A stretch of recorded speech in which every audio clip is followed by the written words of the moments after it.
ner mala kenyam kanastin ba ngi chama baja gor kajan gwasame barudan ngi ka tungnas katin konten ban ngi kajan gwasame ka kwakman tintat kaka ke kwakten kon la kwakching chatan yen cheko gor ka tukling lis bana ka chuling ba ka tungne tinas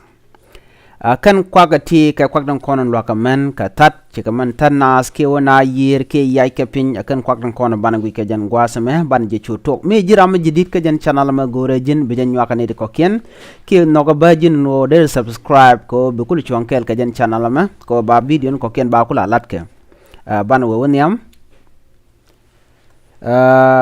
chitkami chikonen gwasame kenti ti shalke tala balak ke ka kwaktat ken ka to kwani shalke pan tala balak ka kwakten la kel ka ngwani chet kare ke tung wewe enemy de kel ke liu de kel ke tala balak ke pan ka tok linglis ken de ti ka kwaktu gol chet kamnen yen kama gwasame tala balak ke dong de chol ka shodo dien ba kwaje je duno ngaje de chol tal balak ke dong de kono chol ba der nya dar ke de kono chol ba no ngai kono te ka tla tat ka nuore ka mon ka to de che ka enemy de do de kel ka jam chol pan ka to kawaini na me chol tal balak ka tungnas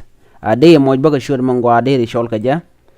duno mangaja tal balak bichu goro tal balak ngulo de makie pan ngulo de mo ka tugling lis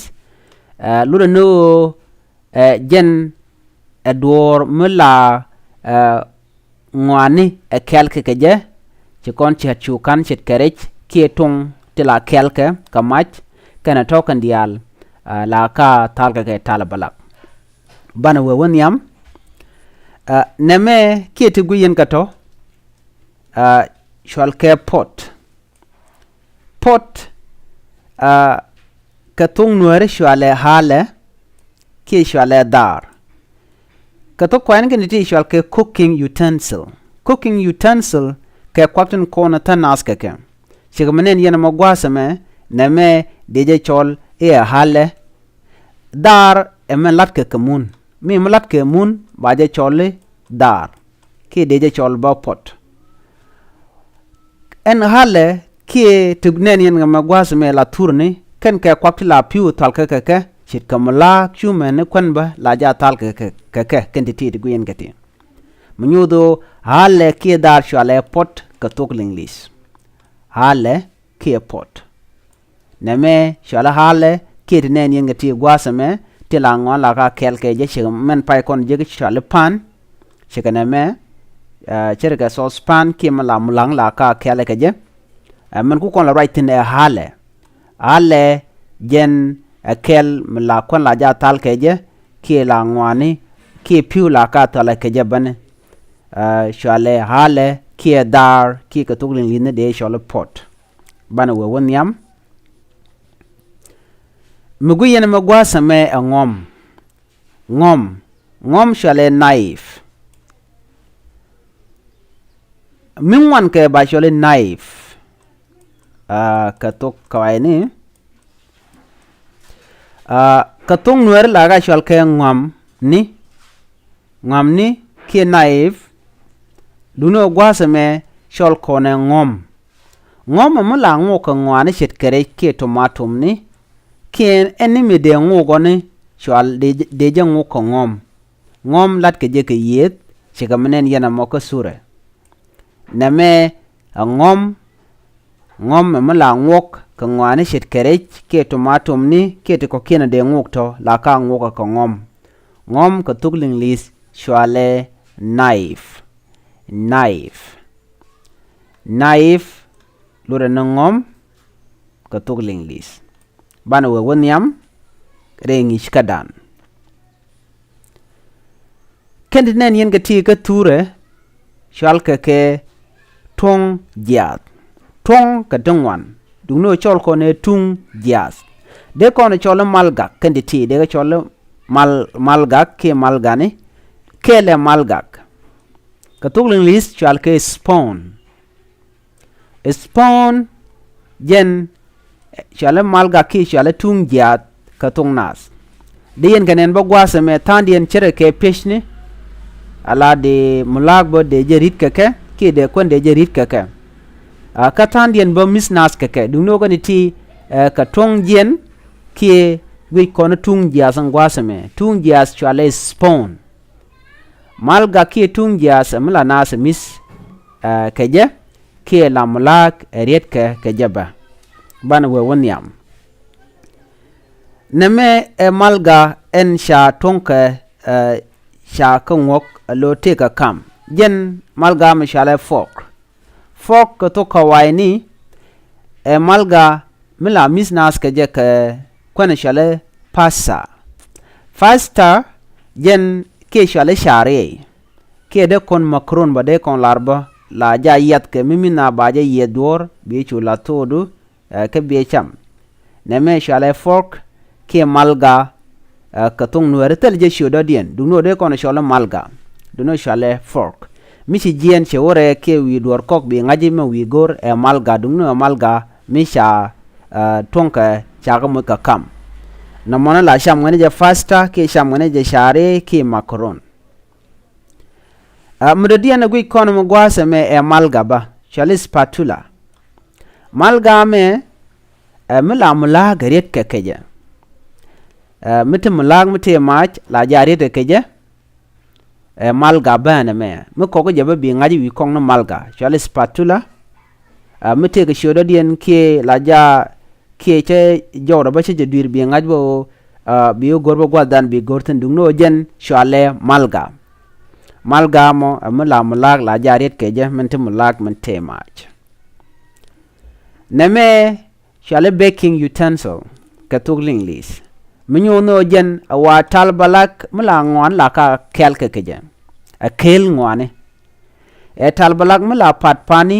a tal ke keje ki talbalak mula pat pani a kel ke keje ene me kel ke lew rech atong ene duoro me de kelo la ja kel ke keje talbalak me chale baking utensils ka to linglis baking utensils ki talbalak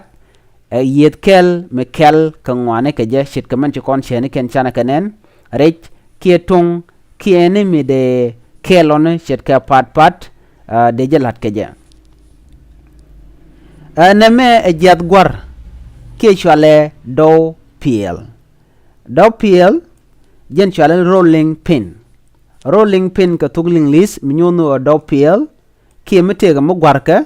baja gwar kame chal ke jat gwar ke do peel jen ko le la jat chi pem peel pem ka do de la jen pem ba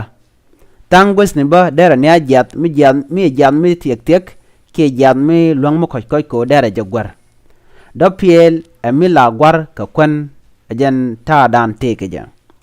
jat gwar ke do peel la de o ba kwen baja gwar ke ja kejen shale rolling pin ka tukling lis name me guyena me shale bowl jen etan kopa ki etan sharia ki fasta ki makroni jen dienen cha point gwasa me cha jetom ala jen wong point kejen gwasa me la tal ne je kop ador me la kop me sha ki nup mishangin la jalas karede metal ke kop bala tin boro de chutul ename chale tan kopa mite ke chododien kwajeje duno de chole tan kopa ki dar kopa mala kopa tala ke je ka kop jen num changin mishale lamrung baje kullan ma boro de chutul la la tere na maka enamo baje chu gek bi kwan boro de chutul karede be kobe chu trakten yen chale bowl jen tan kopa ka tukling lis chale bowl ka tung nuare chale tan kopa bite ko kena kon shet ka je bu shu jegba neme chale muk ka tukling lis jen chale jek ki chale juk amla piu mas alaskatin jen ba de shai ba de jelaptin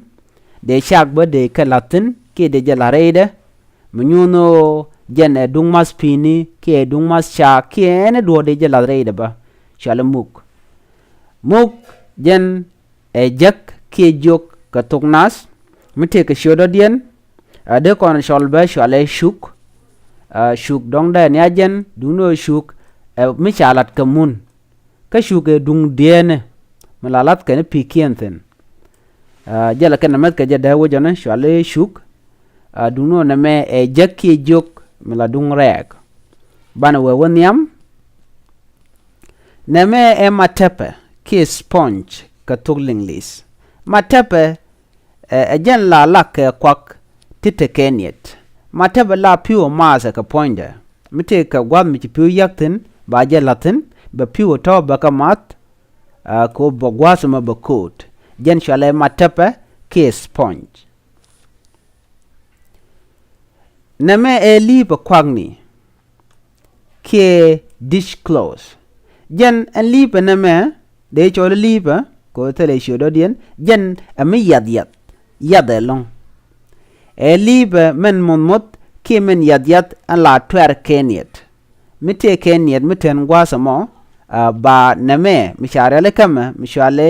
dishclose ni ke li ba kwagni baja kan ba namo baja lakaje chitkam dong mi sha le chaje tal ke chitara sham char deje kana namo ko beja mal bel ki beja lenyang gwasa mo ko be chara mo ki me che kortara mo beja woj jen shwale lipe kwangne de kono cholo na duno shi lipe men koy jene lipe men mon mot shwale dish close ka tukling lis name yech katukling lisni shwale brom yech name yech ala yai ke pin mete pin ka tur kegwe chaja yai ka gwas mete ka piu dungno la ja yai ka gwas mete ka gwe ke gwas mete ka tur ajana la damo jen shwale yech ke shwale brom name yech biei jen shwale mop a tugling lis ka tung nuari shwale yech biei yech amen la chot ka gwas mete ka piu yech me la mas ni piu tinchi yak pin mete ka piu tinchi yak ba kamat eno ba gwasan ba kod la de wo ba gwadan dan ente ka piu ba je yech ka je en yech alo yech biei me la mas ni piu tinchi yak ki mete ka dor michi yak ngwasamo chak ki ene me law mo mi ti yago la ja ye ke je en ye jamo shale mop en ye jamo ne me patari shale flashlight patari emla merke pin ka gwasen ti pin chol changare duel ba mo chole ki ene gwada cholo are rop mi chaga chol la patari la ja nan ka ko ba gwazam be jamere jente ka boy mla ped wanda wanga dana chala trade patari ador mla boy e jaga jatu wano gwada dan en chulpin patari akel mlwag nas ka war chenki beni shuar badawich re nuari la ka amerika kaja patari akel mugwa ke kwi jal mot ke ka kwi jal war neme shwale lep willene bottle opener le wilani ajana lep ke kumni wich laslaseni ke sodani ke birani ene dor mitte ke kum mu bumbum mi deje lep keje jen chale bottle opener ke le wilani loganas cheke o teletin kon tin maska kwang tin ke o gwatin kon tin maska laslaseni tin ke soda laslasa atuk Ethiopia soda atuk linglis katung nuari telecon shoot duno mene bira bo shi atuk nuari duno de kona chola kwang ko la kwang meteke wile meteke win me cha kum en wije cha kumo mete me de kamrar ke je na mo shale le wile ni la na de loga ko ba wide ba mal kamrar wide me dana cha gaga shale bottle opener eneme menda diana bana gwi kejan gwasame na me shale os shale bucket bucket jen e os mla piu kie kwagalas ke jide kierede tong nuere teke shot goal de shole reide ke de shole jide la ngwane lat kerede shit kamnen yena mone sha kwagla ka to sha galaten kan kwagla ka to ka kwag kon lakapin en mugu yena mo shikana me na me ejen shala ozone os titi nying tende ti kan ko kiana ti la walati kata la lakane kapin dungno cha ko kule las rewas os shale bucket ka tugling lis jen ba loga nas ko de piu de ka latin ka de nas la ka jeba shit ke beni ke kwak de ka ladreide ka de nas lak tin na mo na me shale bucket ka tugling lis ke shale os ka tok ne ni tenas ajan gwazda na bana shong tin na me thank you for watching miti ke tishke miti ke mekana linki miti ke muguji shi gwaitin and rajame gora bajin bi nyod ba ko gore ka dor ko de jari ala ka ki de jo correct ko gor kono ban nastin kontin gor ngich bana ke ngeja gwa mi jira mi shilin ka loda bi chulara shilin ka loda ka shuja paru jo jin bi subscribe mi subscribe ajan do badan en bi channel ba kulo nyam ka ja shuja paru ci kon raja wala ka kwi kwang tin kon tin tan na ka ka kwak tin kon de nas luk re sheni chit kare reg ne de rander ka ngai kan kwakati chal ke home utensils ki kwak man tin tat kan ka ka shi ka man ka rodian ba aman wuna ba de ka tal ka kan kwak ti akan kwak ran kon tin ci kon ka kwich chana right ka kwi tala balak chana right ka kwi hale chana right ka kwi ngom ne ki ngom ci kon nyok roj ba ko kwi tung jiat chan roj ko kwi malga nang wan jedien ci ko roj ba ka tal balang ko tal balang nang wan ke chan roj ba ka do piel ki jiat gwar la gwar ka dor wan ka ba ken ko tani la de ka jen ka tani la de ka pem chan roj ba kamandan en la tal ke kop ki third kopa de kon shole ne chan roj ba ke jak ki jok ken ka shoot goal jen shwale jok ka shwale jagba de re mo ka shoot de noko chan roj ba ka kwi mateba mandanen la piu ti japan a lot ka jem ci ko roj ba ke li ba kwang ne ki mateba ba mandana mut man la gwat mi ci ko tan la ja yinya ka be je woch ki be je len chan roj ba ka kwi ye ki brom ka tugling lis ci ko nyaw roj ba ke ye bi ndana la piu mas ke jem chan roj ba kwi pataria ci kon len roj ka kwi le bilani chan roj ka kwi oscar meni mi kon ben ka gude mene gore jin bi subscribe bi atakamal bye bye